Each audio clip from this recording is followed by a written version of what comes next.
On a sticky, humid night in Hong Kong in mid 1973, a sudden crisis unfolded behind closed doors that would forever alter pop culture history. The world was told a very tidy, very sterile story. A routine headache, a prescription painkiller, an unfortunate allergic reaction, and just like that, the most electric martial artist to ever live was gone. But behind that sterile press release lay a tangled web of panic, rumors, and tightly guarded secrets. For decades, whisper campaigns filled the void left by his absence. People talked of ancient curses, secret society hits, and medical cover-ups. Only a tiny handful of people truly knew the agonizing reality of what happened in those final hours. His devastated wife, Linda, the attending physicians, and a fiercely private inner circle whose names were kept far away from the flashing bulbs of the tabloids. The world went into immediate collective mourning for Bruce Lee, the cinematic titan who had torn down Hollywood's racial barriers with a single kick. But while millions of fans plastered his image onto their bedroom walls from Tokyo to Sao Paulo, a 4-year-old girl in Los Angeles was staring at a completely different reality. To the public, he was a mythical figure, a martial arts god carved out of pure muscle and philosophy. To Shannon Lee, he was simply Daddy, the warm, laughing man who used to lift her into the air and hold her tight in their Hong Kong home.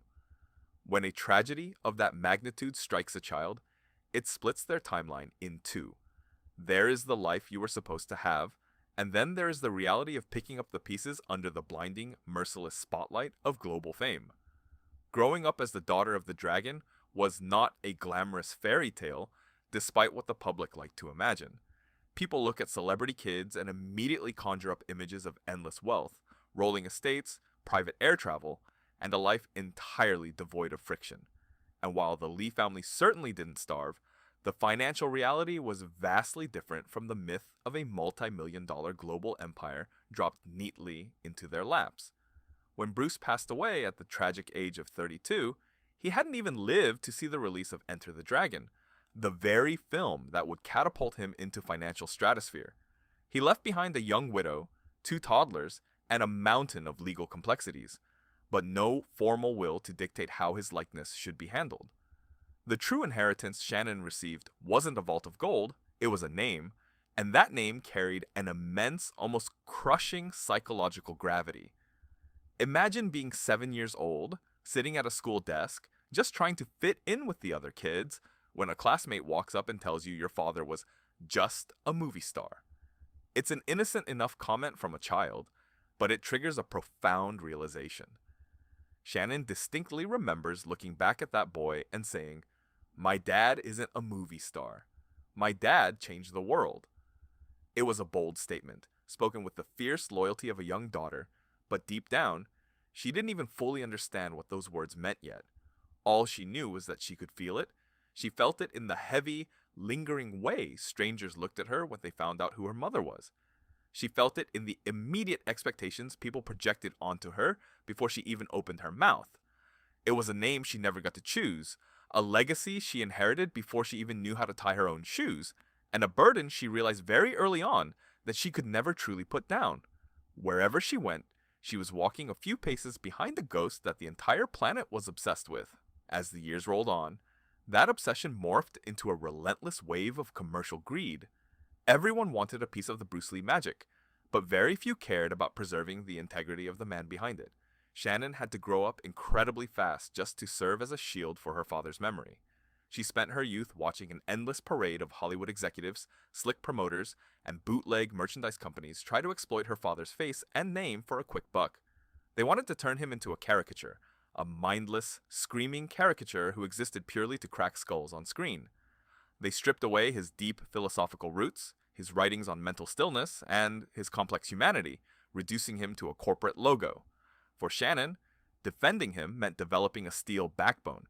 It meant spending decades learning how to say no to powerful people who looked at her family and saw nothing but a cash cow. It meant sitting through meetings with executives who wanted to plaster her father's face on products that went completely against everything he believed in, from cheap alcohol brands to violent video games that missed the entire point of his martial arts philosophy. every single day was a battle to ensure that his revolutionary spirit wasn't completely diluted by the gears of the capitalist entertainment machine. But the emotional toll of guarding that legacy was nothing compared to the profound, layered grief that seemed to stalk the Lee family line. It is a cruel twist of fate that a family so deeply defined by vitality, movement, and life could be broken by so much sudden stillness. Shannon didn't just have to navigate the loss of her father, she had to watch her mother carry the unimaginable weight of raising two children in the wreckage of that loss. Linda Lee Cadwell became the quiet anchor of the family, making the courageous decision in 1974 to pack up their things, leave the chaotic energy of Hong Kong behind, and head back to Los Angeles permanently. Linda was determined to build a fortress of normalcy around her children. She wanted them to have real childhoods, scraped knees, and quiet Sunday dinners, away from the hovering cameras and the suffocating expectations of the public. Inside the walls of their home, Linda succeeded. The legend belonged to the millions of fans screaming in movie theaters, but the private memories belonged exclusively to them. Yet, just as Shannon was finding her footing as a young adult, trying to step out from that massive shadow, tragedy struck the family a second time, leaving a wound that still haunts the entire film industry to this day. Her older brother, Brandon, was 4 years her senior, born in 1965. Because of their unique lives, the two siblings shared a bond that was forged in fire.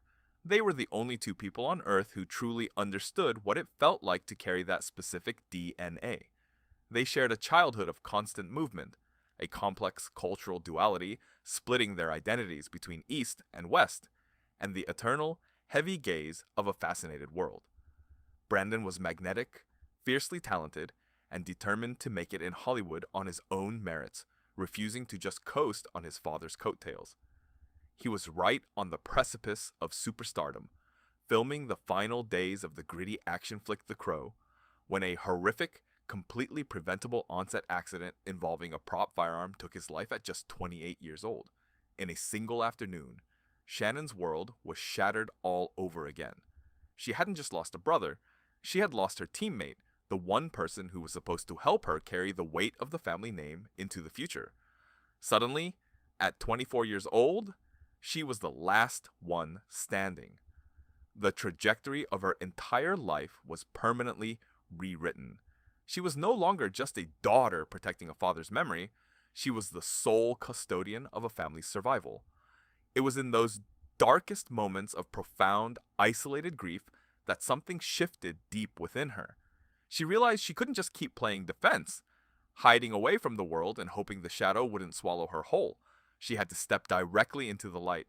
She had to transform herself from a grieving survivor into a warrior in her own right, ready to run a global brand not just with executive sharp wit, but with the relentless, unyielding spirit of the dragon himself. Earning the instinct. How a movie star's daughter defied expectations to fight on her own terms. There is a relentless, exhausting question that has stalked Shannon Lee into every room she has ever entered. She has heard it muttered by journalists shoving microphones into her face, whispered by fans at convention tables, and hurled at her by total strangers on the street. It is a question that carries the heavy weight of unfair expectation, and it sounds almost ridiculous when spoken aloud. Can she fight? Behind that simple inquiry lies a deeply frustrating reality. For her entire life, the world has stubbornly refused to see Shannon as an independent human being. To the public, she wasn't allowed to just be a woman finding her own way through life. She was treated like a genetic commodity, a living museum piece expected to automatically possess the supernatural speed and feline reflexes of her legendary father. But martial arts mastery is not an inherited trait, passed down through a bank account or a bloodline. You cannot inherit muscle memory, and you cannot pass down the split-second instincts required to survive a full contact strike to the ribs. If Shannon was ever going to step onto the mat, she knew she would have to bleed for it, sweat for it, and earn every single inch of her progress entirely on her own terms. Bruce Lee, founder of Jeet Kune Do. Plus, Nor Sidiou V. Richard Bustillo, Ted Wong, Authentic Lineage, Core Mechanics and Efficiency through Shannon Lee. To understand her complicated relationship with combat, you have to look back at the quiet moments of her early childhood before the world imploded. In the early 1970s, martial arts wasn't a commercial enterprise or a movie genre inside the Lee household. It was as natural and constant as breathing. Their home was a living, breathing dojo. Her father was a man possessed by movement. If he wasn't actively punching a heavy bag, he was reading philosophy while stretching his legs on a desk, or practicing footwork in the hallway. He loved to involve his children. He fiercely trained young Brandon, and he even brought a toddler-aged Shannon into the mix. She vividly remembers being a tiny girl, barely able to balance, wildly throwing her arms and legs around in mimicry of her dad while he laughed, caught her strikes in his massive palms, and gently guided her posture. It was play, it was bonding, and it was pure love. But when that devastating July day in 1973 arrived, that vibrant world of movement ground to a agonizing, screeching halt. Shannon was only 4 years old when her father died, and in the traumatic aftermath, the dojo doors in her mind slammed shut. For a very long time, martial arts became associated with a profound sense of loss and an overwhelming public pressure that she wanted absolutely nothing to do with. There was a brief, fleeting moment around the age of 10 when she tried training with one of her father's close friends, but the emotional timing wasn't right, and she quickly stepped away. For nearly 2 decades, she kept her distance from the mats. She didn't want to be compared to a ghost, and she didn't want to be judged by coaches who expected her to be a carbon copy of the greatest martial artist in human history. It wasn't until her early 20s, adrift in a sea of young adult uncertainty and processing the looming weight of her family history, that Shannon made a conscious, terrifying decision. She was going to go back. But when she walked into the gym this time, it wasn't because an agent told her it would help her Hollywood career, and it wasn't to appease the endless demands of her father's fan base. She did it for herself. She did it because she realized that if she ever wanted to truly understand the soul of the man who brought her into this world, she had to understand the revolutionary art form he had built from scratch. Jeet Kune Do. JKD. Jeet Kune Do is not a set of rigid rules or traditional katas. It is the art of expressing the human body honestly in a moment of combat, stripping away everything that is useless to find the shortest, most efficient line to the target. Shannon knew that if she went to a commercial gym, she would be exploited or coddled. So, she sought out the purest, most authentic streams of her father's lineage. She began her grueling training under the watchful eye of Richard Bustillo, one of Bruce Lee's original elite students from the legendary Los Angeles Chinatown School. Bustillo wasn't a Hollywood choreographer. He was a rugged, old-school martial artist who knew exactly how Bruce moved, thought, and hit. Training with him wasn't about memorizing flashy moves for a camera. It was an intense, historical excavation. For Shannon, touching those focus mitts and learning those specific trapping drills was like reaching through time and touching her father's mind.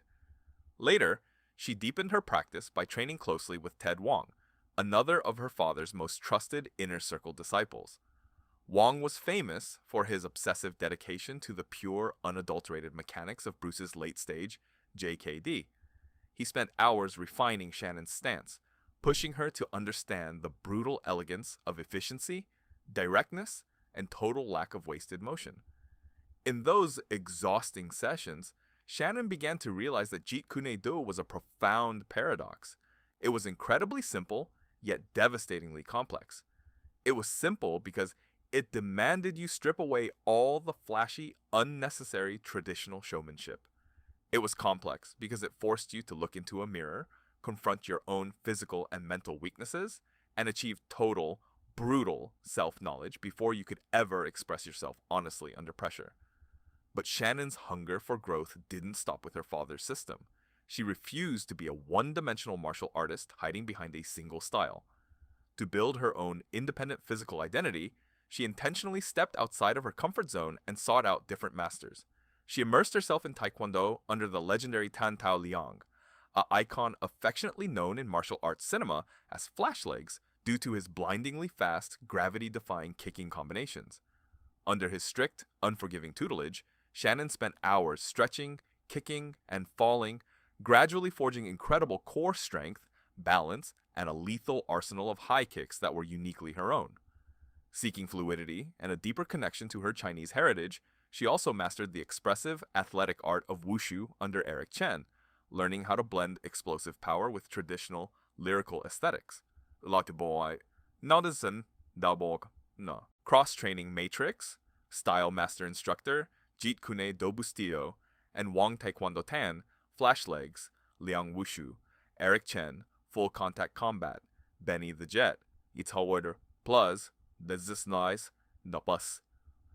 The ultimate test of her physical transformation arrived in 1998, when she signed on for her first major leading role in the Hong Kong action feature Enter the Eagles. The script demanded an incredibly intense, high-stakes showdown against an absolute titan of combat sports, Benny the Jet Urquidez, the legendary undefeated world kickboxing champion. Instead of asking for a stunt double to handle the heavy lifting, Shannon did something that earned the permanent respect of the entire stunt community. She asked Urquidez to train her himself. For years, the Jet became her coach, dragging her out of the realm of theory and plunging her directly into the unforgiving world of full-contact kickboxing. This wasn't a Hollywood starlet getting a light sweat. This was a woman wrapping her hands every single morning, stepping into dusty, sweat-drenched gyms, taking hard shots to the chin, and learning how to counter through pain. Urquidez taught her the brutal realities of timing, ring awareness, breathing through exhaustion, and developing the conditioning required to throw combinations while your muscles are screaming for oxygen. By the time the cameras rolled on Enter the Eagles, Shannon Lee wasn't coasting on a famous surname. She had built her body into a finely tuned, highly disciplined instrument. She could flow seamlessly between fighting systems, adapting her rhythm on the fly, and embodying the very philosophy her father had left behind. She had become water, pliable, powerful, and utterly impossible to pin down. She had finally answered the world's cynical question, not with a defensive press release, but with the sharp, unmistakable crack of her shin hitting the heavy bag, unboxing a lost legacy, the 20-year battle to bring the master's secret vision to life. If you look at the corporate registry for Bruce Lee Enterprises, you will see Shannon Lee listed neatly as the chief executive officer. To an outsider or a distant business analyst, it looks like a cushy administrative role, a standard family office designed to quietly collect movie royalties, manage old trademark filings, and keep a passive eye on a legendary name. But that corporate image completely misses the high-stakes reality of what Shannon actually walked into. What she inherited wasn't a well-oiled, multi-million-dollar global machine. It was a chaotic, fractured battlefield spread across international borders, filled with bootleggers, unprincipled corporate giants, and Hollywood directors who wanted to treat her father's memory like public property. Over the last 2 decades, Shannon didn't just manage a brand. She had to build a fortress around it, transforming a dusty historical archive into a living, breathing, $100 million global movement. The Legacy Discovery. 1971, the original rejection. Warner Brothers rejects Bruce Lee's concept. An Asian lead won't work. V. 2000, Unboxing the Archive. Shannon uncovers the handwritten 8-page treatment in a storage box. In the V. 2015 to 2019, The Rebirth. Partnering with Justin Lin to produce Warrior, exactly as intended. The turning point of this entire battle happened quietly around the year 2000. Shannon had recently taken on the massive, daunting responsibility of managing her father's estate. Her mother, Linda Lee Cadwell, decided it was time to pass the physical torch, sending her boxes upon boxes of Bruce's personal effects, notes, and private writings. When the delivery arrived, Shannon found herself looking at a literal mountain of paper, philosophical journals, poetry, film treatments, and legal pads covered in her father's tight, energetic handwriting. This was a direct window into a brilliant mind that had been cut off far too soon. As she painstakingly sorted through the layers of history, she stumbled upon a treasure that sent chills down her spine, an original, beautifully typed 8-page pitch treatment. For decades, an old rumor had circulated among hardcore martial arts fans. It was a gritty, atmospheric Western set in the late 1800s during San Francisco's brutal Tong Wars, exploring the deeply complex, often painful Chinese immigrant experience in America. The executives listened to his brilliant pitch, read his notes, and then promptly turned him down. The reason they gave behind closed doors was devastatingly simple. They believed an Asian actor could never lead an American television show. Shortly after, the studio released a remarkably similar show called Kung Fu, starring a white actor in the lead role, leaving Bruce deeply hurt but more determined than ever to break the mold. Holding those original 8 pages in her hands, Shannon realized the legend was entirely true. Her father had meticulously mapped out the characters, the world, the choreography, and the underlying social commentary. He had envisioned a masterpiece that was decades ahead of its time. But in the year 2000, Shannon was still finding her own footing, transitioning away from her acting career and trying to keep the family estate from sinking under legal complications. She knew she didn't have the Hollywood leverage or the industry clout to get this show made properly. She refused to let it become just another cheap, watered-down studio project that exploited his name. So, with a heavy heart, she packed the treatment back into its box, tucked it away in a dark closet, and waited. If we cannot do this right, if we cannot honor his exact vision without letting a studio compromise it, it is not worth doing at all. Justin Lin to Shannon Lee, 2015. That box stayed sealed for roughly 15 years until Shannon received a phone call out of the blue from filmmaker Justin Lin. Lin had built a reputation as one of Hollywood's most successful directors, steering the massive Fast and Furious franchise, but he had also directed Finishing the Game, a poignant mockumentary about the search for a new Bruce Lee. Lin had heard the whispers about the lost treatment and asked Shannon point blank if it actually existed. She told him it did. He asked to read it, and within days of looking over those typed pages, he was completely blown away. He told Shannon that they had a moral obligation to bring this show to life, not as a cheap gimmick, but as the raw, uncompromising, historically authentic vision her father had intended.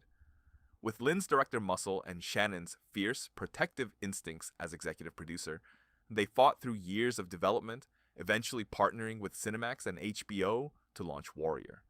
When the show debuted, it wasn't just a triumph of martial arts choreography, it was a profound act of historical justice.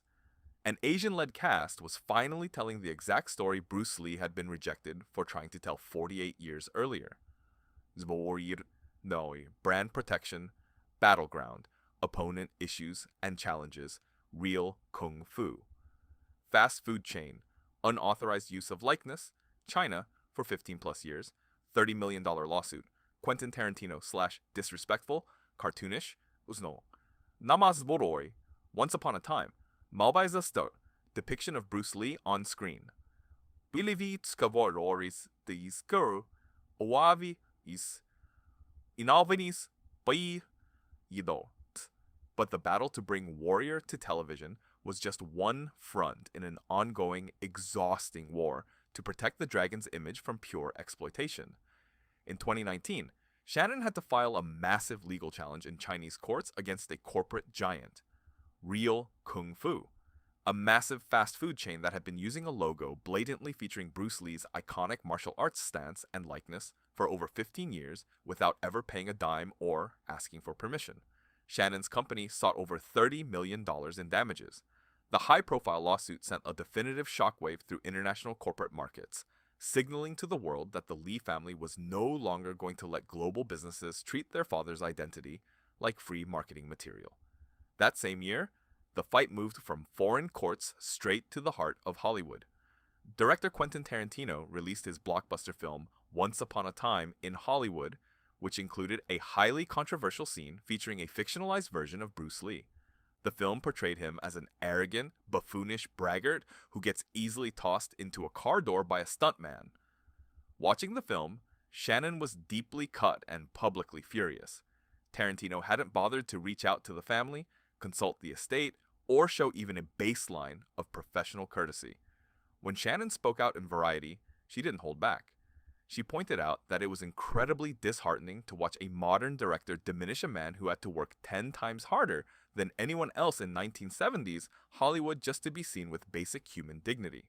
She noted that the people who often pushed the narrative of her father being arrogant were almost always individuals who felt deeply uncomfortable with a confident, proud Asian man who refused to bow down or play a subservient stereotype.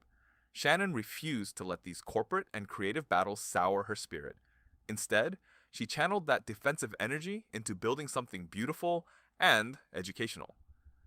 In late 2025, to honor what would have been her father's 85th birthday, Shannon organized a spectacular landmark exhibition in Hong Kong titled The Formless Way. Working in close partnership with the Bruce Lee Foundation, she personally went back into the family vaults to pull items that had never been seen by human eyes outside of their home. The exhibition didn't focus on his movie posters or his famous yellow tracksuit. It brought together his intimate personal letters, his early training equipment, his handwritten philosophical musings, and his family photographs. Visitors walked out of the gallery realizing he wasn't just a tough guy who could punch fast. He was a brilliant, deeply sensitive thinker whose ideas on self-actualization still apply directly to the modern world. Shannon proved that the best way to fight off the vultures trying to dilute his name was to flood the world with his authentic truth.